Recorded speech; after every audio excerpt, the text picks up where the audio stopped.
달빛 아래 사연 한수 채널 구독자 여러분, 오늘도 시청해주셔서 감사합니다. 행복하고 즐거운 시간 되시길 바라며 오늘의 사연 시작하겠습니다. 서울 강남 한복판에 위치한 가장 비싼 5성급 호텔의 프라이빗 다이닝 룸에서 벌어진 일이었습니다. 벽에는 수입 대리석이 깔려 있었고 테이블 위에는 계절꽃이 정갈하게 놓여 있었죠. 창밖으로 내려다 보이는 도심의 풍경은 흠잡을 데 없이 화려했습니다. 오병석 회장이 직접 지정한 장소였고 오병석 회장 쪽에서 직접 예약한 자리이기도 했죠. 이른바 우리가 부르는 자리라는 무언의 선언이기도 했습니다. 그 안에서 어느 쪽이 갑이고 어느 쪽이 을인지는 문이 열리기도 전에 이미 정해져 있었죠. 그러던 중 문이 열렸습니다. 탁탁 목발 소리가 복도를 타고 흘러들었습니다. 리듬이 일정했지만 빠르지 않았고 서두르지도 않았습니다. 오히려 그 소리에는 묘한 안정감이 있었습니다. 한 걸음 또 한 걸음. 강태현이 룸 안으로 들어서는 순간 그 공간의 공기가 미묘하게 바뀌었습니다. 여든이 넘었지만 허리는 곧았습니다. 눈빛에는 흔들림이 없었죠. 세상에서 가장 비싼 테이블 앞에 서 있었지만 강태현은 전혀 주눅든 기색이 없었습니다. 그것이 오히려 이 자리를 준비한 쪽을 불편하게 만들었습니다. 차미란의 시선은 인사 한마디 오가기도 전에 이미 강태현의 다리 쪽으로 내려가 있었습니다. 노골적이지는 않았습니다. 그러나 감추지도 않았죠. 그 눈길이 목발을 훑고 다리를 스치고 다시 얼굴로 돌아오기까지 채 3초도 걸리지 않았습니다. 하지만 그 3초는 누군가에게는 훨씬 길게 느껴지는 시간이었습니다. 강태현의 딸 강윤서는 그 눈길을 놓치지 않았습니다. 아버지 옆에 앉으며 살며시 손을 무릎 위에 모았습니다. 내색하지 않으려 했지만 그 표정에는 이미 긴장이 배어 있었죠. 무언가를 각오하고 이 자리에 온 사람의 얼굴이었습니다. 윤서의 약혼자인 오지훈도 마찬가지였습니다. 어머니 차미란과 아버지 오병석 사이에 앉아 눈을 한번 감았다 떴습니다. 이 자리가 어떻게 흘러갈지 지훈은 이미 예감하고 있었습니다. 자리가 정돈되고 인사가 오갔습니다.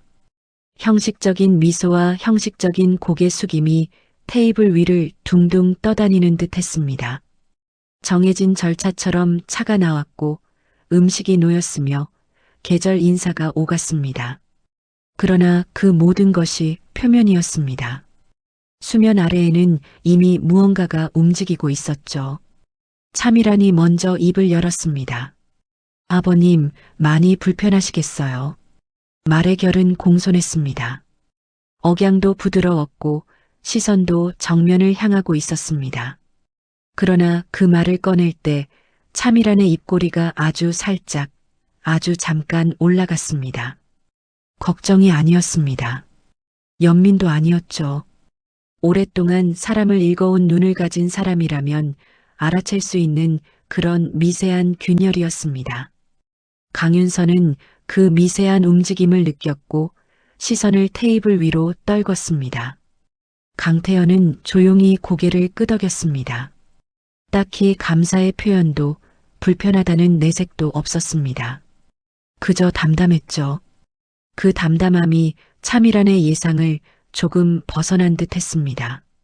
동정에 흔들리거나 감사하는 척 웃거나 괜찮다고 손을 내젓는 반응을 기다렸을 겁니다. 그러나 강태현은 그 어느 것도 하지 않았습니다. 오병석이 그 침묵 사이를 비집고 들어왔습니다. 우리 집안은 공식 석상에 자주 서야 합니다. 언론 노출도 적지 않고요. 직접적으로 무언가를 지적하는 말은 아니었습니다. 그러나 그 말이 어디를 향한 것인지는 그 자리에 있는 누구든 알아챌 수 있었습니다. 지훈이 아버지를 한번 바라봤지만 오병석은 미동도 없이 찻잔만 들었습니다. 차미란이 그 뒤를 이었습니다. 마치 오래 맞춰온 호흡처럼 자연스러웠죠. 솔직히 이미지라는 게 있잖아요. 그 한마디가 떨어지는 순간 방 안이 짧게 멈췄습니다. 강윤서의 얼굴에서 혈색이 빠졌습니다. 지우는 고개를 숙였고 입술을 살짝 깨물었습니다. 무언가 말하려는 사람의 표정이었지만 결국 아무 말도 나오지 않았습니다. 강태현은 물 한 모금을 마셨습니다. 서두르지 않았고 떨지도 않았습니다. 그때였습니다. 목발이 테이블 모서리에 살짝 부딪혔습니다. 낮고 짧은 소리였습니다. 누구도 의도하지 않은 그저 작은 우연이었죠. 그러나 차미란의 미간이 좁아졌습니다. 소리가 좀 신경 쓰이네요. 감추려는 노력조차 없는 말이었습니다. 말을 마친 차미란은 찻잔을 들었고 그 행동이 마치 방금 한 말의 마침표처럼 보였습니다. 강윤서는 눈을 들지 못했습니다. 오지우는 주먹을 살며시 쥐었다가 풀었습니다. 목구멍 어딘가에서 무언가가 걸려 올라오는 느낌이 있었지만 그것을 말로 꺼낼 자리가 아니라는 것도 알고 있었습니다. 강태현만이 여전히 아무 말 없이 앉아 있었습니다. 그의 손등이 테이블 위에 놓여 있었습니다. 오래되고 넓은 화상 흉터가 손등 전체를 덮고 있었죠. 오그라든 피부와 색이 바랜 흔적이 수십 년의 세월을 고스란히 담고 있었습니다. 그것이 어떤 불 속에서 어떤 순간에 생겨난 흔적인지 그 자리에 있는 누구도 묻지 않았습니다. 아무도 보지 않으려 했습니다. 목발은 신경 쓰였지만 흉터는 보지 않았습니다. 그 선택이 어쩌면 이 자리 전체를 설명하고 있었죠. 강태현은 그 모든 것을 알고 있다는 듯 조용히 앉아 있었습니다. 흉터를 숨기지도 내세우지도 않았습니다. 목발을 치우지도 더 크게 소리내지도 않았습니다. 그저 거기 있었습니다. 이 자리가 자신을 어떻게 바라보는지를 이미 꿰뚫고 있으면서도 단 한 번도 그 시선에 맞서거나 허물어지지 않았습니다. 창밖으로 햇살이 비스듬히 들어왔고 고급 대리석 바닥 위에서 부드럽게 부서졌습니다. 그 빛이 강태현의 손등 위에도 잠시 머물렀다가 사라졌습니다. 흉터 위를, 목발 위를, 그리고 그 모든 것을 내려다보고 있는 강태현의 눈 위를 아무도 그 빛을 알아채지 못했습니다. 상견례는 끝을 향해 가고 있었어요. 음식은 거의 손을 대지 않은 채 식어 있었고 찻잔만 몇 차례 비워졌습니다. 오병석은 처음부터 끝까지 주도권을 놓지 않았습니다. 말의 속도도 화제의 방향도 모두 오병석이 결정했습니다. 그것이 이 자리의 설계였고 오병석은 그 설계대로 움직이는데 익숙한 사람이었습니다. 그리고 상견례의 말미 오병석이 결정적인 말을 꺼냈습니다. 가문은 대를 잇는 겁니다. 상징성도 중요하지요. 짧은 문장이었지만 그 안에 담긴 의미는 결코 짧지 않았습니다. 대를 잇는다는 말, 상징성이라는 말, 그것이 무엇을 뜻하는지 이 자리에 있는 모든 사람이 알고 있었습니다. 오병석은 그 말을 꺼내고 나서 잠시 찻잔을 내려다봤습니다. 굳이 시선을 강태현에게 고정하지 않아도 되는 상황이었습니다. 말이 알아서 향할 곳을 찾아갔으니까요. 차미란이 그 뒤를 자연스럽게 이었습니다. 우린 약한 이미지를 원치 않습니다. 이번에는 아까보다 더 직접적이었습니다. 약한 이미지라는 표현이 공기 중에 뜬 채 한동안 사라지지 않았습니다. 차미란은 그 말을 마치고 나서 자리를 정리하듯 냅킨을 가지런히 접었습니다. 할 말은 다 했다는 몸짓이었죠. 마치 어떤 회의에서 안건을 처리하고 나서 서류를 덮는 것처럼 깔끔하고 서늘했습니다. 강윤서의 눈에 눈물이 고였습니다. 참으려 했지만 눈꺼풀 아래에서 차오르는 것을 완전히 막을 수는 없었습니다. 아버지 옆에 앉아 있다는 것이 지금 이 순간만큼은 너무 가슴이 아팠습니다. 이 자리에 오기 전 강태현은 딸에게 이렇게 말했었습니다. 옷 잘 차려입고 가거라. 밥은 먹고 가거라. 그게 다였습니다. 걱정하지 말라는 말도 없었고 잘 부탁한다는 말도 없었습니다. 그 과묵함이 윤서에게는 늘 아버지의 방식이었습니다. 그러나 지금 그 과묵함이 이 자리에서 얼마나 무거운 의미를 지니는지 윤서는 비로소 실감하고 있었습니다. 오지우는 테이블 아래에서 윤서의 손을 살짝 잡으려 했습니다. 그러나 윤서는 손을 무릎 위에 단단히 올려두고 있었습니다. 지우는 그냥 손을 걷었습니다. 지금 이 상황에서 자신이 할 수 있는 것이 없다는 것을 알고 있었기 때문입니다. 부모님을 만류할 수도 없었고 강태현 앞에서 무언가를 설명할 수도 없었습니다. 그저 고개를 숙였습니다. 강태현은 그 모든 것을 듣고 있었습니다. 눈을 감지도 자리를 박차지도 않았습니다. 오병석의 말을, 차미란의 말을, 그리고 그 사이사이의 침묵을 모두 담담하게 받아냈습니다. 감정이 없어서가 아니었습니다. 그 나이가 되기까지 강태현은 이보다 훨씬 깊은 것들을 견뎌온 사람이었습니다. 그래서 이 자리에 말들이 찌르는 것은 알았지만 쓰러질 만큼은 아니었습니다. 잠시 후 강태현이 윤서의 손을 살짝 잡았습니다. 말이 없었습니다. 손을 잡은 것으로 충분했습니다. 윤서는 그 손의 온기를 느끼며 눈물을 삼켰습니다. 화상 흉터가 남긴 오그라든 피부의 감촉이 손바닥에 느껴졌습니다. 평생 그 손을 잡아온 딸이었지만 오늘 그 감촉은 유독 선명하게 전해졌습니다. 그리고 강태현이 입을 열었습니다. 이 자리에서 처음으로 꺼내는 제대로 된 말이었습니다. 예, 결이 다르지요. 5글자였습니다. 반박도 아니었고 사과도 아니었습니다. 분노도 아니었고 굴복도 아니었습니다. 그 말은 오병석과 차미란이 쏟아낸 말들을 그대로 인정하는 것처럼 들리기도 했습니다. 그러나 그 말 안에는 그것과는 전혀 다른 결이 있었습니다. 자존심이 아니었습니다. 허세는 더더욱 아니었죠. 어딘가 슬픈 확신이었습니다. 오랫동안 살아오면서 사람이라는 것에 대해 너무 많이 알아버린 사람의 목소리였습니다. 오병석은 그 말에 잠깐 멈칫했습니다. 무언가 반응을 기대했는데 예상한 반응이 오지 않았을 때의 그 짧은 멈춤이었습니다. 참이라는 살짝 눈살을 찌푸렸다가 이내 표정을 정리했습니다. 저 노인이 화를 낼 줄 알았거나 아니면 고개를 숙일 줄 알았을 겁니다. 그 어느 것도 일어나지 않았습니다.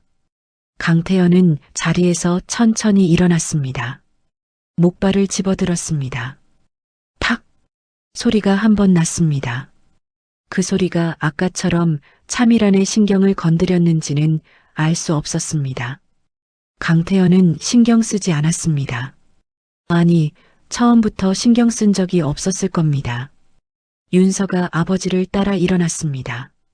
두 사람은 나란히 문 쪽으로 걸었습니다. 강태현 앞에서 윤서가 문을 열었습니다. 아버지가 먼저 나갈 수 있도록. 강태현은 딸의 얼굴을 한번 봤습니다. 아무 말도 하지 않았습니다. 그러나 윤서는 그 눈빛에서 모든 것을 읽었습니다. 탁탁탁. 목발 소리가 복도에 울렸습니다. 아까와 같은 리듬이었습니다. 서두르지 않고 흔들리지 않고 그 소리는 프라이빗 다이닝 룸의 두꺼운 문이 닫히고 나서도 한동안 복도 어딘가에 남아있는 것 같았습니다. 오병석은 찻잔을 내려놓았습니다. 참이라는 창밖을 봤습니다. 지우는 아무것도 하지 않았습니다. 세 사람은 각자의 방식으로 방금 일어난 일을 소화하려 했지만 그 공간을 채운 정적은 쉽게 거치지 않았습니다. 끝까지 강태현은 아무 설명도 하지 않았습니다. 흉터에 대해서도 목발에 대해서도 자신이 어떤 사람인지에 대해서도 그것이 약함이 아니라는 것을, 이 자리에서 그것을 알아챈 사람은 없었습니다. 아직은. 상견례가 끝난 그날 저녁, 오병석의 집은 조용했습니다. 바깥에서 보면 늘 그렇듯 반듯하고 품이 있는 저택이었습니다. 넓은 마당에는 잘 다듬어진 나무들이 서 있었고 현관 앞에는 계절마다 바꾸는 화분이 놓여 있었죠. 그러나 그날 저녁 그 집안의 공기는 평소와 달랐습니다.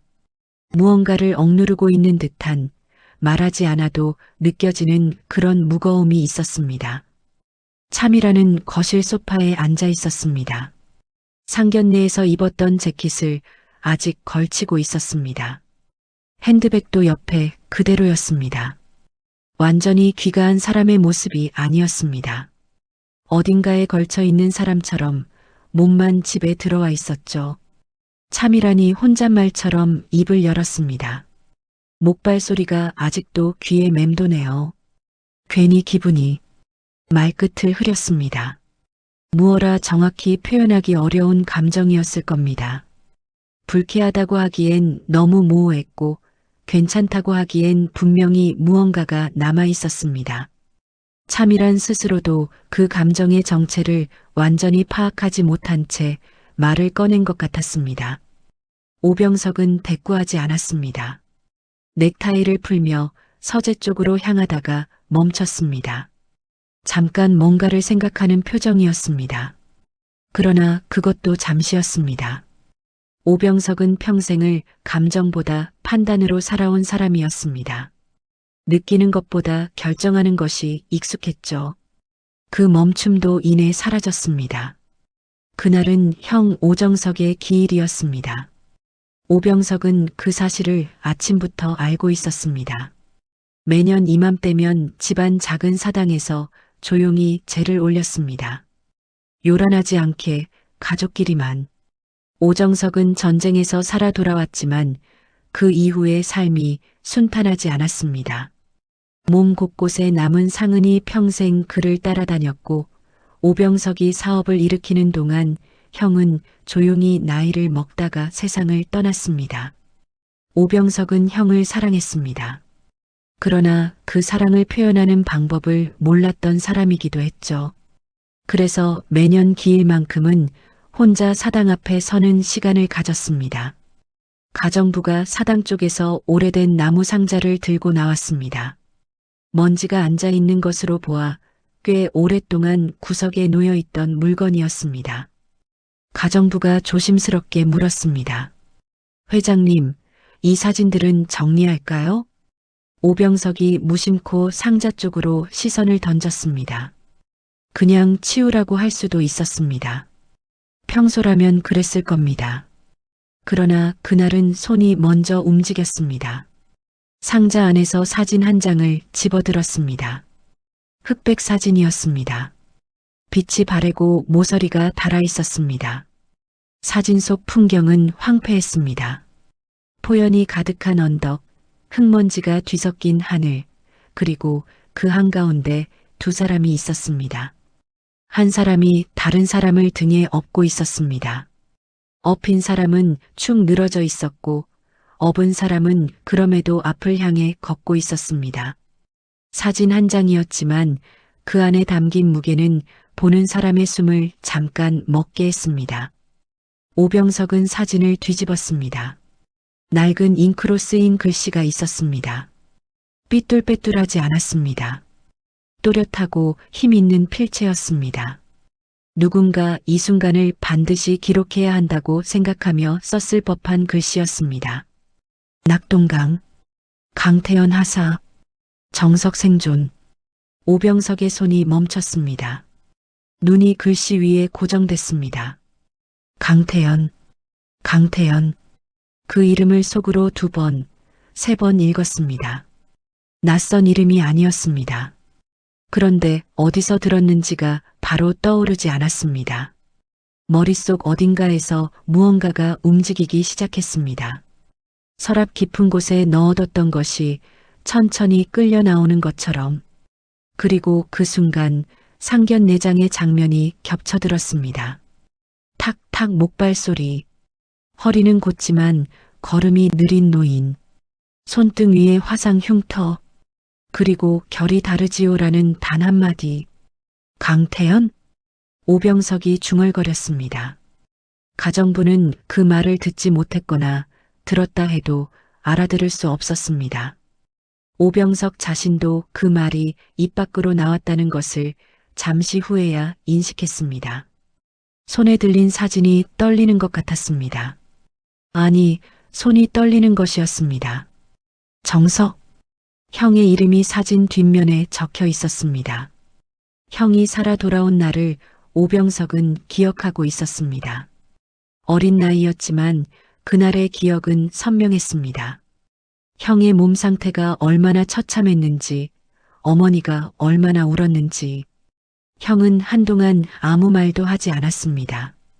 밥을 먹어도 잠을 자도 눈을 뜨고 있어도 어딘가 다른 곳에 있는 사람 같았습니다. 그러다 어느 날 밤 형이 술에 취해 처음으로 그날 이야기를 꺼냈습니다. 오병석은 그때 중학생이었고 형 곁에 앉아 그 이야기를 들었습니다. 형의 목소리는 낮고 느렸습니다. 취한 목소리였지만 또렷한 기억을 담고 있었습니다.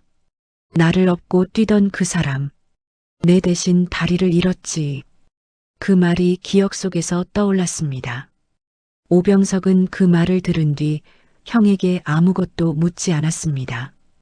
어린 마음에 무엇라 물어야 할지 몰랐고 형이 더 이야기하고 싶어 하지 않는 것 같았기 때문입니다. 그 이야기는 그날 밤 이후 다시는 나오지 않았습니다. 형도 말하지 않았고 오병석도 꺼내지 않았습니다. 세월이 흐르면서 그 기억은 조금씩 희미해졌습니다. 그런데 지금 사진 뒷면의 글씨가 눈앞에 있었습니다. 강태현 하사, 정석 생존, 그리고 오늘 상견례 자리에서 처음 만난 노인의 얼굴이 기억 속에 있었습니다. 목발, 화상 흉터, 곧은 허리, 흔들리지 않는 눈빛. 오병석은 사진에서 눈을 떼지 못했습니다. 그 순간 귓속에서 소리가 들리는 것 같았습니다. 탁탁. 그날 밤 오병석은 잠을 이루지 못했습니다. 침대에 누웠지만 눈이 감기지 않았습니다. 천장을 바라보다가 옆으로 돌아 눕고 다시 천장을 바라봤습니다. 참이라는 이미 잠들어 있었습니다. 고른 숨소리가 어둠 속에서 들려왔습니다. 오병석은 그 소리를 들으며 가만히 누워 있었습니다. 머릿속에서는 아무것도 정리되지 않았습니다. 사진 뒷면의 글씨가 자꾸만 눈앞에 떠올랐습니다. 강태현 하사, 정석 생존. 그 네 글자, 두 글자가 번갈아가며 눈꺼풀 안쪽에 새겨지는 것 같았습니다. 새벽 2시가 넘었을 무렵 오병석은 조용히 자리에서 일어났습니다. 서재로 들어가 문을 닫았습니다. 불을 켜고 책상 앞에 앉았습니다. 그 앞에 사진을 내려놓았습니다. 흑백 사진이 책상 위의 조명 아래에서 더욱 선명해 보였습니다. 포연이 가득한 언덕, 한 사람을 등에 업고 걷는 군인. 오병석은 한동안 그 사진을 들여다봤습니다. 결국 전화기를 들었습니다. 비서에게 문자를 보냈습니다. 내일 아침 첫 번째로 처리할 일이 생겼다고, 육군 기록 보관소 쪽에 연락을 취해달라고, 낙동강 전투 관련 참전 기록을 열람하고 싶다고. 문자를 보내고 나서 전화기를 내려놓았습니다. 그리고 다시 사진을 봤습니다. 새벽 서재는 고요했습니다. 집안의 다른 소리는 하나도 들리지 않았습니다. 그 고요함이 오히려 오병석을 더 깊은 생각 속으로 밀어넣었습니다. 다음 날 오전 비서에게서 연락이 왔습니다. 기록 열람 절차가 까다롭지만 회장님 이름으로 요청하면 협조를 구할 수 있을 것 같다고 했습니다. 오병석은 짧게 답했습니다. 빠르게 진행하라고. 평소 같으면 이런 일에 직접 나서지 않았을 겁니다. 그러나 그날은 달랐습니다. 오병석 자신도 왜 이렇게까지 하는지를 명확히 설명할 수 없었습니다. 그냥 확인해야 했습니다. 확인하지 않으면 그 사진을 머릿속에서 꺼낼 수 없을 것 같았습니다. 이틀 뒤 기록이 도착했습니다. 오병석은 서재에 혼자 앉아 서류를 펼쳤습니다. 전쟁 참전 기록, 낙동강 전투, 오래된 문서였지만 보존 상태는 나쁘지 않았습니다. 페이지를 넘기는 손이 자신도 모르게 조심스러워졌습니다. 마치 함부로 다뤄서는 안 되는 것을 만지는 것 같은 느낌이었습니다. 오정석의 이름을 찾았습니다. 오정석? 적 포격 중 중상? 구조자 강태현 하사? 그리고 비고란이 있었습니다. 오병석은 그 칸을 천천히 읽었습니다. 구조 과정에서 우측 무릎 절단. 오병석의 숨이 막혔습니다. 서류를 든 손이 멈췄습니다. 몸이 굳은 것 같았습니다. 우측 무릎 절단. 그 5글자가 눈앞에서 움직이지 않았습니다. 형을 살리는 과정에서, 형을 등에 업고 포화 속을 뚫고 나오는 과정에서 강태현은 한쪽 다리를 잃었습니다. 그리고 그 이후 평생 목발을 짚으며 살아왔습니다. 어제 상견례장에서 참이란이 했던 말이 귓속에서 되살아났습니다. 소리가 좀 신경 쓰이네요. 그 말이 지금 이 순간 얼마나 다른 의미로 들리는지 오병석은 말로 표현할 수 없었습니다. 가슴 어딘가에서 무언가가 뜨겁게 치밀어 오르는 것 같았습니다. 분노인지 수치심인지 슬픔인지 분간이 되지 않았습니다. 아마 그 모든 것이 한꺼번에 뒤섞인 것이었습니다. 오병석은 서류를 내려놓고 눈을 감았습니다. 기억이 밀려왔습니다. 형 오정석이 살아 돌아오던 날, 그 당시 오병석은 10살이었습니다. 어머니가 마당에서 오열하던 장면이 떠올랐습니다. 형의 몸 곳곳에 감긴 붕대, 들것에 실려오던 형의 얼굴, 그 얼굴이 얼마나 창백했는지 어린 오병석은 그 장면 앞에서 울지 않았습니다. 울어야 한다는 것을 알았지만 눈물이 나오지 않았습니다. 너무 무서웠기 때문입니다. 형이 살아 돌아왔는데도 그것이 기쁨이 아니라 두려움으로 느껴졌던 것은 형의 모습이 살아있는 사람처럼 보이지 않았기 때문이었습니다. 그 이후 형은 긴 시간을 침묵 속에서 보냈습니다. 말이 없었고 웃음이 없었습니다. 밥을 먹어도 맛을 느끼는 것 같지 않았고 잠을 자도 쉬는 것 같지 않았습니다. 그러다 어느 날 밤 형이 술에 취해 처음으로 그날 이야기를 꺼냈습니다.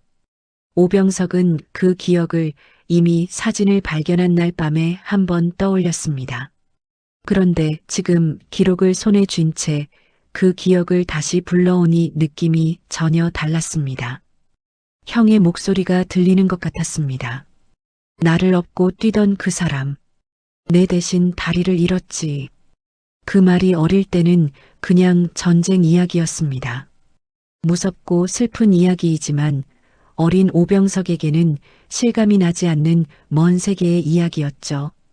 그런데 지금 그 말은 달랐습니다. 내 대신, 그 2글자의 무게를 지금의 오병석은 알았습니다. 형이 살아서 돌아온 것은 그냥 살아온 것이 아니었습니다. 누군가가 자신의 다리를 내주고 형을 돌려보낸 것이었습니다. 그리고 그 누군가가 강태현이었습니다. 그 순간 상견례장에서 들렸던 목발 소리가 다시 귓가에 울렸습니다. 탁탁. 오병석은 눈을 떴습니다. 서재의 불빛이 유난히 밝게 느껴졌습니다. 손에 들린 서류가 무거웠습니다. 아니, 서류 자체가 무거운 것이 아니었습니다. 그 안에 담긴 것이 무거웠습니다. 강태현의 우측 무릎, 형의 목숨, 그리고 상견례장에서 오병석의 가족이 그 앞에서 했던 말들. 이미지라는 게 있잖아요. 약한 이미지를 원치 않습니다. 소리가 좀 신경 쓰이네요. 오병석은 서류를 책상 위에 내려놓았습니다. 천천히 조심스럽게 그리고 두 손을 무릎 위에 얹은 채 오랫동안 움직이지 않았습니다. 서재 밖에서는 아무 소리도 들리지 않았습니다. 집안은 조용했습니다. 그 조용함 속에서 오병석 혼자만이 무너지고 있었습니다. 평생 사업을 일으키며 흔들린 적 없다고 믿어온 사람이 낡은 종이 한 장 앞에서 조용히 무너지고 있었어요. 기록을 확인한 날로부터 사흘이 지났습니다. 오병석은 그 사흘 동안 겉으로는 평소와 다름없이 회사에 출근했습니다. 회의를 주재했고 보고를 받았으며 결제 서류에 서명했습니다. 말수가 줄었다는 것을 눈치챈 사람이 있었는지는 알 수 없었습니다. 오병석은 원래 말이 많은 사람이 아니었으니까요. 그러나 비서만큼은 뭔가 다르다는 것을 느꼈습니다. 평소 같으면 중간중간 던지던 짧은 농담이 없었고 점심을 절반도 먹지 않고 남겼습니다.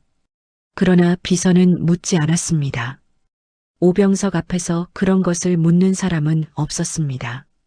집에 돌아오면 오병석은 서재에 머물렀습니다.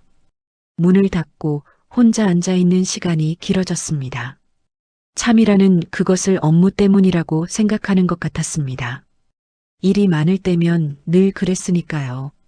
그래서 참이라는 건드리지 않았습니다. 오병석도 먼저 말을 꺼내지 않았습니다. 두 사람 사이에 평소와 같은 대화가 오갔지만 오병석의 절반은 늘 딴 곳에 있었습니다. 사흘째 되던 날 밤이었습니다.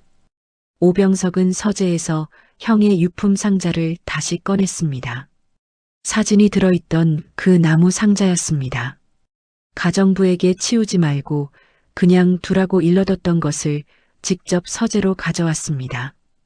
상자를 열었습니다.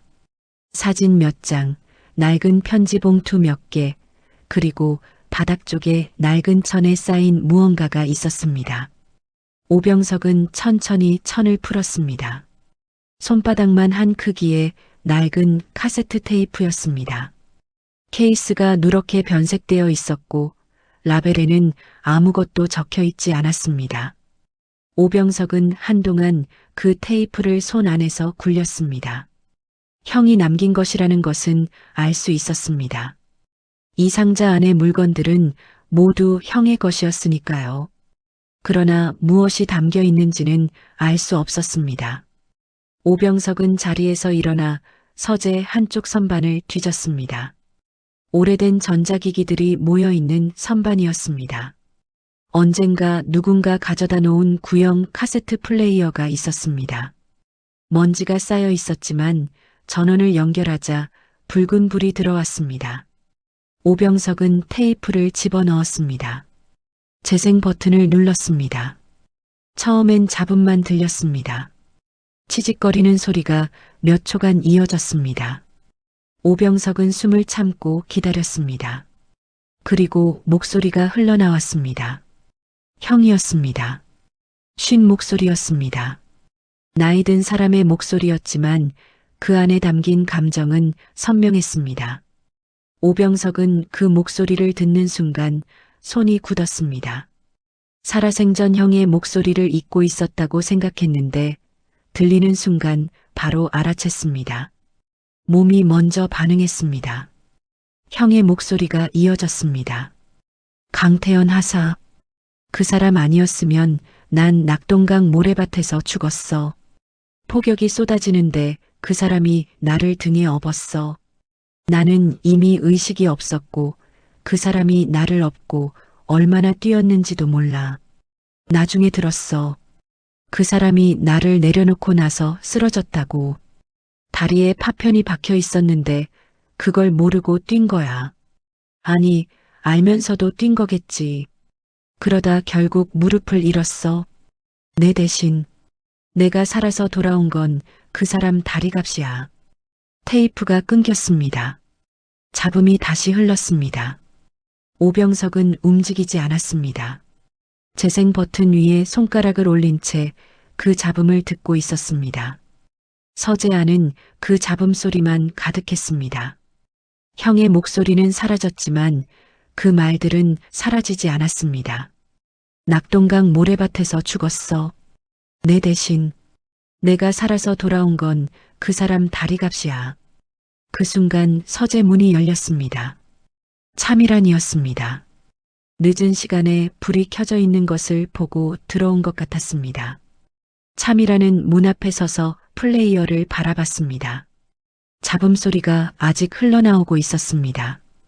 오병석의 표정을 봤습니다. 평소에 본 적 없는 얼굴이었습니다.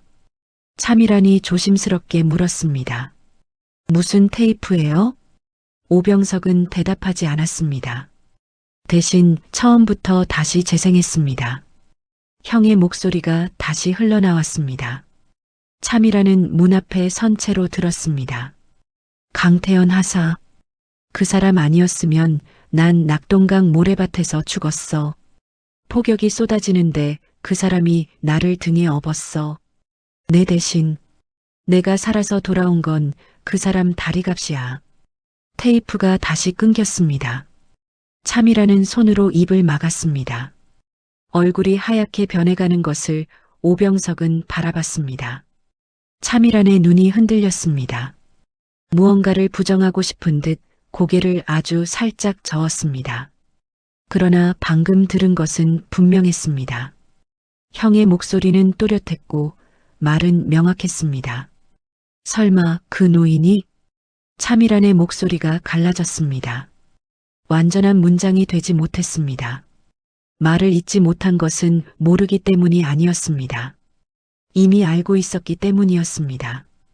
그러나 그것을 소리내어 말하는 순간 상견례장에서 자신이 했던 말들이 무엇이었는지를 직면해야 했습니다. 그래서 목소리가 멈췄습니다. 바로 그때 지훈이 서재 문 앞에 나타났습니다. 부모님 방에 불이 켜져 있는 것을 보고 나온 것이었습니다.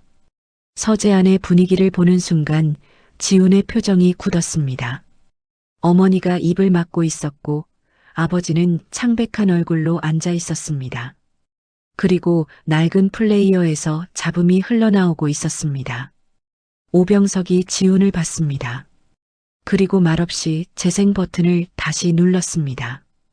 형의 목소리가 세 번째로 흘러나왔습니다. 지훈은 문 앞에 서서 그 목소리를 들었습니다. 처음에는 무슨 내용인지 파악하려는 표정이었다가 중간쯤에서 눈이 커졌습니다. 강태현 하사라는 이름이 나오는 순간 지훈의 입술이 벌어졌습니다. 내 대신이라는 말이 나오는 순간 지훈은 벽에 기댔습니다. 그리고 테이프가 끊기고 잡음만 남았을 때 지훈은 바닥을 내려다보며 말했습니다. 엄마 우리가. 그것이 전부였습니다. 말을 잇지 못했습니다. 잊지 않아도 됐습니다. 세 사람이 같은 것을 알고 있었고 같은 것을 느끼고 있었습니다. 서재 안에는 낡은 플레이어의 잡음만이 계속해서 흘렀습니다. 형의 목소리는 이미 사라졌지만 그 말은 세 사람의 가슴 속에서 각자의 방식으로 울리고 있었습니다. 오병석은 재생을 멈췄습니다. 서재가 완전한 침묵에 잠겼습니다. 그 침묵 속에서 오병석은 천천히 테이프를 꺼내 손 안에 쥐었습니다. 형이 직접 녹음하고 직접 남긴 것이었습니다. 언젠가는 누군가 듣기를 바라며 아니면 그냥 말하고 싶어서 기록하고 싶어서 남긴 것일 수도 있었습니다. 어느 쪽이든 이제 들렸습니다. 너무 늦게 말이죠. 테이프를 들은 그날 밤 세 사람은 각자의 방으로 돌아갔습니다. 그러나 아무도 잠들지 못했습니다. 오병석은 서재에 남아 불을 끄지 않았고 차미라는 침실에 들어가 누웠지만 눈을 감지 않았습니다. 지우는 자신의 방에서 천장을 바라보다가 일어나 창가에 서서 바깥을 내다봤습니다. 집안은 고요했습니다. 그러나 그 고요함은 평온한 고요함이 아니었습니다. 무언가가 무너진 자리에 남는 그런 고요함이었습니다. 말이 없어서 조용한 것이 아니라 할 말을 잃어서 조용한 것이었습니다. 다음 날 아침 오병석은 일찍 서재로 들어갔습니다. 비서에게 오전 일정을 모두 비워달라고 연락했습니다. 비서는 이유를 묻지 않았습니다. 오병석이 그런 지시를 내리는 것은 흔한 일이 아니었지만 묻지 않는 것이 비서의 역할이었습니다. 오병석은 책상 위에 3가지를 올려놓았습니다. 흑백 사진, 군 기록 서류, 그리고 카세트 테이프 3가지를 차례로 바라봤습니다. 사진 속의 젊은 군인, 서류 위에 우측 무릎 절단이라는 글자, 그리고 형의 목소리가 담긴 테이프. 이 3가지가 모두 같은 사람을 가리키고 있었습니다. 강태현. 오병석은 상견례 녹취 파일을 열었습니다. 상견례 자리에서 오가는 대화는 집안 행사 기록 차원에서 비서가 늘 녹음해뒀습니다. 오병석 자신이 지시한 관행이었습니다. 나중에 오간 말에 대해 오해가 생길 경우를 대비한 것이었죠. 그 관행이 이번에는 전혀 다른 방식으로 오병석 앞에 돌아왔습니다. 파일을 재생했습니다. 처음에는 인사말이 오갔습니다. 형식적인 목소리들이 흘러나왔습니다. 오병석은 빠르게 넘겼습니다. 그리고 차미란의 목소리가 나오는 부분에서 멈췄습니다. 아버님, 많이 불편하시겠어요. 그 말이 스피커에서 흘러나오는 순간 오병석은 눈을 감았습니다. 그때는 그냥 지나쳤던 말이었습니다. 아내가 공손하게 인사를 건네는 것으로 들었습니다. 그러나 지금 그 말은 달랐습니다. 그 말 뒤에 따라오는 입꼬리의 움직임이 녹음 파일에는 담겨 있지 않았지만 오병석은 기억하고 있었습니다. 그날 차미란의 얼굴을 봤으니까요. 걱정이 아니었다는 것을. 오병석은 그것을 그때 알아채고도 아무 말하지 않았습니다. 파일이 계속 재생됐습니다. 오병석 자신의 목소리가 나왔습니다. 우리 집안은 공식 석상에 자주 서야 합니다. 언론 노출도 적지 않고요. 그 말을 꺼낼 때 자신이 무엇을 의도했는지 오병석은 기억하고 있었습니다. 직접적으로 말하지 않으면서 전달하려 했던 것, 상대가 알아듣기를 바라면서 동시에 자신은 점잖게 있으려 했던 것, 그 계산된 말이 지금 자신의 귀에 다시 들어왔습니다. 낯설었습니다. 부끄러웠습니다. 그러나 그것보다 더 깊은 감정이 있었습니다. 그 말을 들은 상대가 강태현이었다는 것, 형의 목숨을 자신의 다리와 맞바꾼 사람이었다는 것, 차미란의 목소리가 다시 나왔습니다. 솔직히 이미지라는 게 있잖아요. 오병석은 파일을 멈추지 않았습니다. 끝까지 들어야 한다고 생각했습니다. 도망가지 않고 끝까지. 그것이 지금 자신이 할 수 있는 최소한이라고 생각했습니다. 그리고 마지막 부분이 나왔습니다. 소리가 좀 신경 쓰이네요. 파일이 끝났습니다. 오병석은 재생을 멈추지 않은 채 끝까지 들었고 파일이 스스로 멈췄습니다. 서재에 정적이 내려앉았습니다. 오병석은 스피커를 바라봤습니다. 그 안에서 나온 말들이 아직 공중에 떠 있는 것 같았습니다. 목발 소리가 신경 쓰인다고 했습니다. 그 목발이 어떻게 생긴 것인지를 모른 채 한 말이었습니다. 그러나 몰랐다는 것이 그 말을 가볍게 만들어주지는 않았습니다. 오병석은 고개를 숙였습니다. 평생 사업을 하면서 수없이 많은 협상 자리에 앉았습니다. 상대를 누르고 유리한 조건을 만들고 원하는 결과를 가져오는 것. 그것이 오병석이 살아온 방식이었습니다. 그 과정에서 고개를 숙인 적이 없었습니다. 정확히는 고개를 숙여야 한다고 느낀 적이 없었습니다. 자신이 옳다고 믿었고 그 믿음이 흔들린 적이 없었습니다. 그런데 지금이었습니다. 중얼거림이 입술 사이로 새어나왔습니다. 은인을 모욕했어. 혼자 하는 말이었습니다. 누군가에게 들려주려는 말이 아니었습니다. 그러나 그 말은 서재 안에서 단단하게 울렸습니다. 은인이라는 단어가 입에서 나오는 순간 그것이 얼마나 무거운 말인지를 오병석은 처음으로 실감했습니다. 형의 목숨, 강태현의 다리, 그리고 상견례장에서 오간 말들. 그 모든 것이 하나의 선으로 연결되며 오병석의 가슴 안에서 한꺼번에 내려앉았습니다. 그날 저녁 차미란이 서재로 들어왔습니다. 오병석이 하루 종일 서재에서 나오지 않는 것을 알고 있었습니다. 밥도 들여보냈지만 거의 손을 대지 않은 채 돌아왔습니다. 차미란은 오병석 맞은편 의자에 앉았습니다. 한동안 말이 없었습니다. 두 사람은 그냥 앉아 있었습니다. 그러다 차미란의 눈에서 눈물이 떨어졌습니다. 소리가 없었습니다. 참으려는 기색도 없었습니다. 그냥 흘렀습니다. 차미란은 눈물을 닦지 않았습니다. 흘리는 대로 뒀습니다. 그러다 목소리가 나왔습니다. 작고 갈라진 목소리였습니다. 우리가 사람을 못 알아봤어. 그 말이 끝나고 나서 차미란은 손으로 눈을 가렸습니다. 어깨가 작게 흔들렸습니다. 오병석은 그 모습을 바라봤습니다. 위로의 말을 건네지 않았습니다. 건넬 수 없었습니다. 자신도 같은 자리에 있었으니까요. 두 사람은 그 감정을 함께 그러나 각자의 방식으로 받아내고 있었습니다. 지우는 그날 밤 윤서에게 전화를 걸었습니다. 윤서가 받았습니다.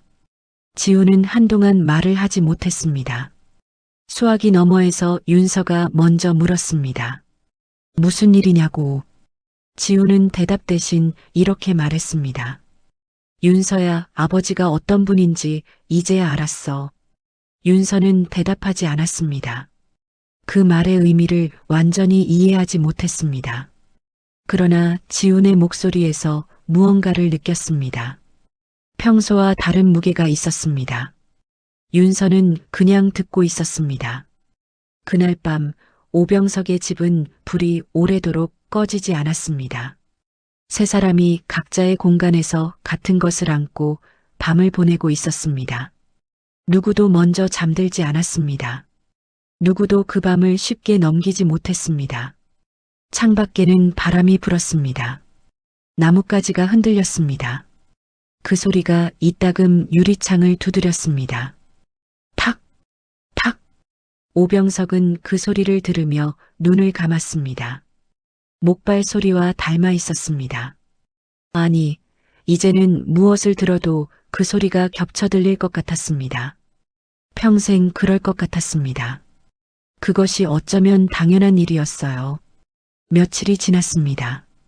오병석은 그 며칠 동안 강태현에게 연락을 취하는 것을 몇 번이나 시도했다가 멈췄습니다.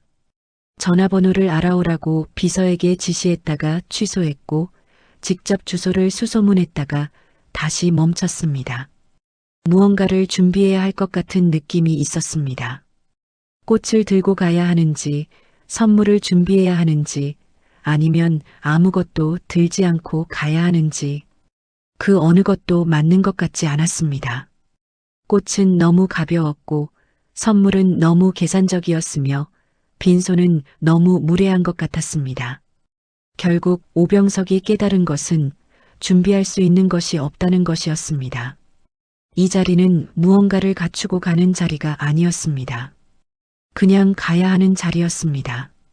비가 내리는 날이었습니다. 아침부터 낮게 깔린 구름이 오후가 되자 빗줄기로 내려왔습니다. 굵지 않은 비였지만 멈출 기미가 없었습니다. 오병석은 그날 오후 일정을 모두 취소했습니다. 차미란에게는 전날 밤에 이미 말해뒀습니다. 강태현을 찾아가겠다고. 차미란은 한동안 말이 없었다가 고개를 끄덕였습니다. 자신도 가겠다고 했습니다. 오병석은 말리지 않았습니다. 지훈에게도 연락이 갔습니다. 지훈은 두말 없이 오겠다고 했습니다. 강태현의 집은 서울 외곽의 조용한 동네에 있었습니다. 고급 주택가가 아니었습니다. 오래된 골목 안쪽 담장이 낮은 작은 집이었습니다. 마당에는 텃밭이 있었고 처마 아래에는 장독이 몇 개 놓여 있었습니다. 집 앞 골목에 고급 세단이 들어서는 순간 그 풍경과의 어색함이 도드라졌습니다. 오병석은 그 어색함을 느꼈지만 아무 말도 하지 않았습니다. 차가 멈췄습니다. 오병석이 먼저 내렸습니다. 빗줄기가 어깨 위로 내려앉았습니다. 우산을 펼치려다가 그냥 접었습니다. 차미란이 뒤따라 내렸고 지훈이 마지막으로 내렸습니다. 세 사람은 나란히 서서 대문을 바라봤습니다. 오래된 나무 대문이었습니다. 페인트가 군데군데 벗겨져 있었지만 단정하게 닫혀 있었습니다. 오병석이 초인종을 눌렀습니다. 잠시 기다렸습니다. 빗소리가 들렸습니다. 그리고 안쪽에서 발소리가 났습니다. 목발 소리가 섞인 발소리였습니다. 탁, 탁, 탁. 그 소리가 가까워졌습니다. 오병석의 어깨가 미세하게 긴장했습니다. 차미라는 눈을 한번 감았다 떴습니다. 지우는 숨을 조용히 들이켰습니다. 대문이 열렸습니다. 강태현이 나왔습니다. 목발을 짚은 채였습니다. 처음에는 대문 앞에 서 있는 사람들이 누구인지를 파악하는 시간이 잠깐 있었습니다. 그리고 알아봤습니다. 눈빛이 흔들리지 않았습니다. 놀라는 기색이 없다고 할 수는 없었지만 그 놀라움을 드러내지 않는 사람이었습니다. 강태현은 그냥 세 사람을 바라봤습니다. 오병석과 눈이 마주쳤습니다. 그 순간이었습니다. 오병석이 움직였습니다. 천천히 그러나 망설임 없이 빗속에서 그대로 무릎을 꿇었습니다. 골목 바닥이었습니다. 빗물이 고인 자리였습니다.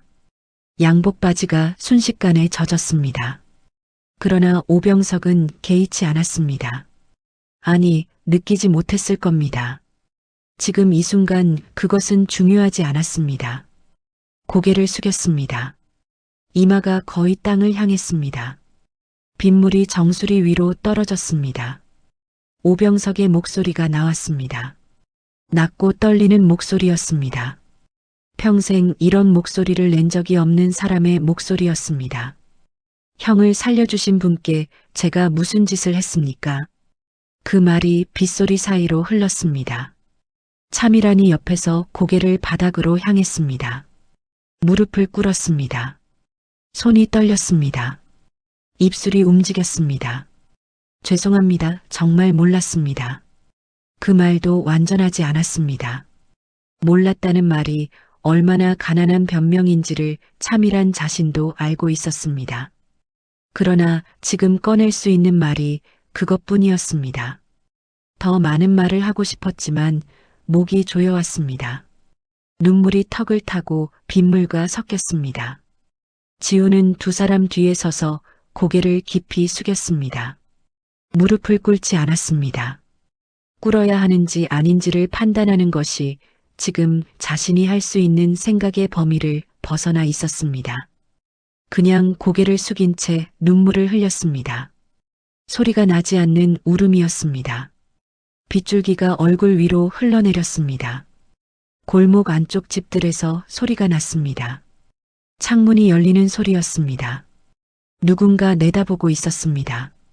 그 동네에서 오래 산 사람들이었습니다. 강태현이 어떤 사람인지 아는 사람들이었습니다. 그들 눈에 지금 이 장면이 들어왔습니다. 고급 세단, 빗속에 무릎 꿇은 사람들, 그리고 대문 앞에 목발을 짚고 서 있는 강태현. 강태현은 움직이지 않았습니다. 내려다봤습니다. 무릎을 꿇은 오병석을, 눈물을 흘리는 차미란을, 고개를 숙인 지훈을 한 사람씩 천천히 바라봤습니다. 그 눈빛에는 분노가 없었습니다. 통쾌함도 없었습니다. 오랫동안 살아온 사람만이 가질 수 있는 어떤 깊은 것이 있었습니다. 슬픔인지 연민인지 아니면 그 둘이 뒤섞인 것인지 이름 붙이기 어려운 감정이었습니다. 빗소리가 계속됐습니다. 골목 바닥에 빗물이 흘렀습니다. 오병석의 양복이 흠뻑 젖었습니다. 차미란의 머리카락이 이마에 달라붙었습니다. 세 사람은 그 자리에서 움직이지 않았습니다. 강태현도 움직이지 않았습니다. 시간이 흘렀습니다. 얼마나 흘렀는지 아무도 알 수 없었습니다. 1분이었을 수도 있고 5분이었을 수도 있었습니다. 빗속에서 무릎을 꿇은 채로 보내는 시간은 다르게 흘렀습니다. 강태현이 목발을 한번 고쳐 잡았습니다. 탁! 그 소리가 났습니다. 그리고 입을 열었습니다. 비 맞지 마시오. 그것이 첫 마디였습니다. 꾸짖는 말도 용서하는 말도 아니었습니다. 그냥 사람에게 건네는 말이었습니다. 그 말이 오히려 오병석의 가슴을 더 깊이 찔렀습니다. 자신들이 한 일에 비해 너무 인간적인 말이었기 때문입니다. 오병석은 고개를 들지 못했습니다. 빗물이 눈 위로 흘렀습니다. 눈물인지 빗물인지 구분되지 않았습니다. 강태현은 대문을 좀 더 열어뒀습니다. 그것이 전부였습니다. 들어오라는 말도 나가라는 말도 없었습니다. 그러나 그 열린 문이 말하고 있었습니다. 강태현이 대문을 열어둔 채 안으로 들어갔습니다. 목발 소리가 마당을 가로질렀습니다. 탁, 탁, 탁. 오병석은 그 소리를 들으며 천천히 몸을 일으켰습니다. 무릎이 욱신거렸습니다. 양복 바지는 흙물이 베어 완전히 망가져 있었습니다. 그러나 오병석은 옷을 내려다보지 않았습니다. 차미란이 옆에서 일어났습니다. 머리카락이 비에 젖어 얼굴에 달라붙어 있었고 눈가가 붉게 부어 있었습니다. 지우는 두 사람 뒤에서 조용히 따랐습니다. 세 사람은 열린 대문 안으로 들어섰습니다. 마당은 작았습니다. 그러나 손이 많이 간 흔적이 역력했습니다. 텃밭에 고랑이 반듯하게 나 있었고 처마 아래에 놓인 장독들은 깨끗했습니다. 마당 한쪽에는 작은 나무 의자가 2개 놓여 있었습니다. 강태현이 그 의자 중 하나에 앉았습니다. 목발을 옆에 세워뒀습니다. 세 사람을 바라봤습니다. 앉으라는 말은 하지 않았습니다. 그러나 서 있으라는 말도 하지 않았습니다. 오병석은 강태현 앞에 섰습니다. 고개를 완전히 들지 못했습니다. 한동안 침묵이었습니다. 빗소리가 처마를 두드렸습니다. 마당 흙 위로 빗방울이 튀었습니다. 강태현은 그 소리를 듣는지 마는지 세 사람을 조용히 바라보고 있었습니다. 오병석은 그 시선을 온몸으로 받았습니다. 평생 누군가의 시선 아래 이렇게 서 있어 본 적이 없었습니다. 늘 내려다보는 자리에 있었습니다. 그런데 지금은 달랐습니다. 강태현이 의자에 앉아 있었고 오병석이 서 있었지만 어느 쪽이 더 높은 자리인지는 분명했습니다. 오병석이 다시 입을 열었습니다.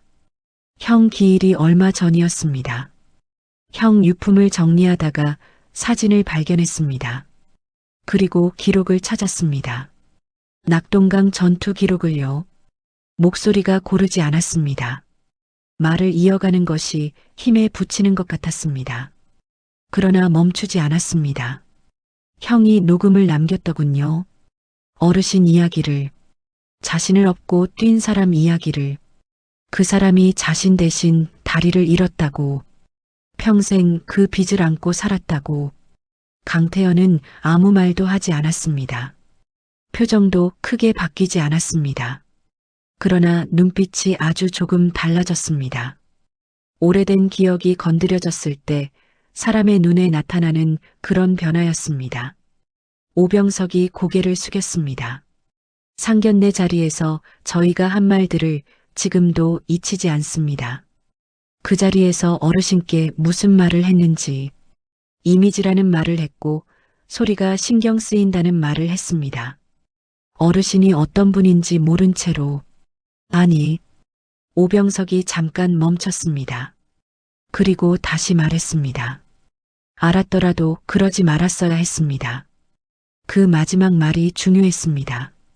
오병석 자신도 그 말을 꺼내고 나서야 그것이 핵심이라는 것을 깨달은 것 같았습니다. 몰랐기 때문에 잘못한 것이 아니었습니다. 알고 있었어도 하지 말았어야 할 말이었습니다. 어떤 사람 앞에서도 강태현이든 아니든 강태현은 한동안 오병석을 바라봤습니다. 빗소리가 처마를 계속 두드렸습니다. 마당의 텃밭 위로 빗물이 고이기 시작했습니다. 강태현이 천천히 입을 열었습니다. 목소리는 단단했습니다. 그러나 차갑지 않았습니다. 일어나시오. 오병석이 고개를 들었습니다. 눈이 붉었습니다. 강태현은 오병석의 얼굴을 잠시 바라봤습니다. 그리고 말을 이었습니다. 은혜는 갚으라는 게 아니요. 잊지 말라는 거요. 그 말이 마당 안에 울렸습니다. 빗소리보다 낮았지만 그 소리를 뚫고 들어왔습니다. 오병석은 그 말을 들으며 눈물을 참으려 했습니다. 참아지지 않았습니다. 평생 울지 않는 사람이라고 스스로 생각해왔는데 지금 그 생각이 무너졌습니다. 어깨가 흔들렸습니다. 소리가 새어나왔습니다. 오병석이 오열했습니다. 차미란도 다시 눈물을 흘렸습니다. 지우는 눈을 감았습니다. 강태현은 그 모습을 바라봤습니다. 서두르지 않았습니다. 자리를 피하지도 않았습니다. 그냥 거기 있었습니다. 그것이 강태현의 방식이었습니다. 상견례 자리에서도 지금 이 마당에서도 한참이 지났습니다. 빗줄기가 조금 가늘어졌습니다. 오병석이 겨우 숨을 고르며 말했습니다. 어르신, 제가 할 수 있는 일이 있다면 무엇이든 하겠습니다. 강태현이 짧게 답했습니다. 나는 필요한 게 없소. 그 말이 거절이 아니라는 것을 오병석은 알았습니다. 강태현이 원하는 것이 보상이 아니라는 것을. 그러나 오병석은 그 말을 듣고 나서 무언가가 더 선명해지는 것을 느꼈습니다. 자신이 해야 할 일이 강태현을 위한 것이 아니라는 것을, 강태현 같은 사람들을 위한 것이어야 한다는 것을. 그날 이후 오병석은 달라졌습니다. 몇 달이 지난 뒤 오병석은 대규모 참전용사지원재단을 설립했습니다. 전쟁 생존자들의 의료비를 지원했고 홀로 남겨진 참전용사 가족들을 위한 주거 지원 사업을 시작했습니다. 오병석의 이름으로 하지 않았습니다. 재단의 이름은 오정석의 이름을 따서 지었습니다.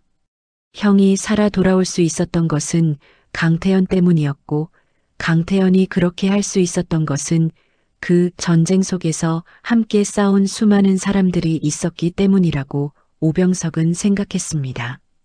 그래서 한 사람이 아니라 그 모든 사람들을 향해야 했습니다. 언론이 물었습니다. 기자들이 마이크를 들이밀었습니다. 왜 갑자기 이런 결정을 하셨습니까? 오병석은 잠깐 생각하는 듯 보였습니다. 그리고 짧게 답했습니다. 늦게 배웠습니다.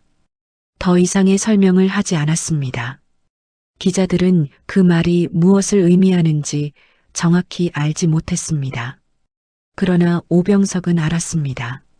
차미란도 알았고 지훈도 알았습니다. 어느 맑은 날 오후였습니다. 강윤서는 아버지 강태현과 나란히 마당에 앉아 있었습니다. 텃밭에 햇살이 내려앉았습니다. 강태현은 무언가를 손질하고 있었습니다. 윤서는 그 옆에서 아버지의 손을 바라봤습니다. 화상 흉터가 남긴 오그라든 피부 위로 햇살이 고르게 내려앉았습니다. 윤서는 그 손을 살며시 잡았습니다. 아버지, 그때 왜 아무 말도 안 하셨어요? 강태현이 손질하던 것을 잠깐 내려놓았습니다. 딸을 바라봤습니다. 그리고 천천히 말했습니다. 할 말이 없었다. 윤서가 고개를 갸웃했습니다. 강태현이 이었습니다. 사람이 알아야 할 것은 스스로 알게 돼 있어. 내가 말해줘서 아는 것과 스스로 알게 되는 것은 다른 거야. 윤서는 그 말을 한동안 되새겼습니다. 그리고 눈물이 날 것 같아서 하늘을 올려다봤습니다. 파란 하늘이었습니다. 구름이 없었습니다. 강태현이 자리에서 일어났습니다. 목발을 집어들었습니다. 탁탁. 그 소리가 마당에 울렸습니다. 햇살 아래에서 텃밭 옆에서 낮고 고른 소리로 윤서는 그 소리를 들었습니다. 예전에도 수없이 들어온 소리였습니다. 태어날 때부터 들어온 소리였습니다. 그러나 지금 그 소리는 달랐습니다. 아니, 소리는 처음부터 달라진 적이 없었습니다. 달라진 것은 그 소리를 듣는 사람들이었습니다.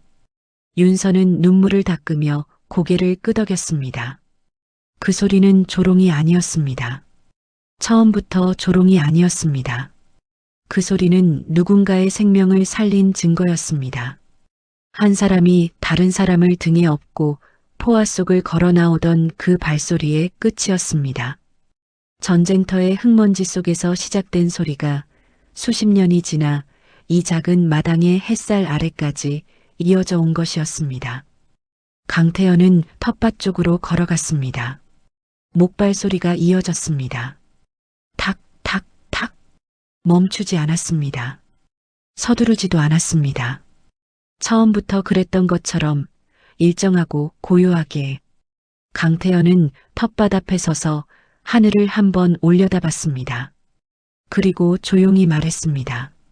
나라를 위해 잃은 건 아깝지 않다. 혼잣말이었습니다. 윤서에게 들려주려는 말이 아니었습니다. 그러나 윤서는 들었습니다. 그 말이 가슴 안쪽 어딘가에 닿았습니다. 아프게 닿았다가 따뜻하게 번졌습니다.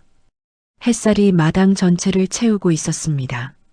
텃밭 위에도 장독 위에도 강태현의 어깨 위에도 여든이 넘은 노인이 목발을 짚고 햇살 아래 서 있었습니다. 허리는 여전히 곧았습니다. 눈빛은 여전히 흔들리지 않았습니다. 그것으로 충분했습니다. 어떤 말도, 어떤 훈장도, 어떤 보상도 그 자리를 대신할 수 없었습니다. 강태현은 그냥 거기 있었습니다. 살아 있었습니다. 그리고 그것이 그 사람이 평생 해온 것의 전부였습니다.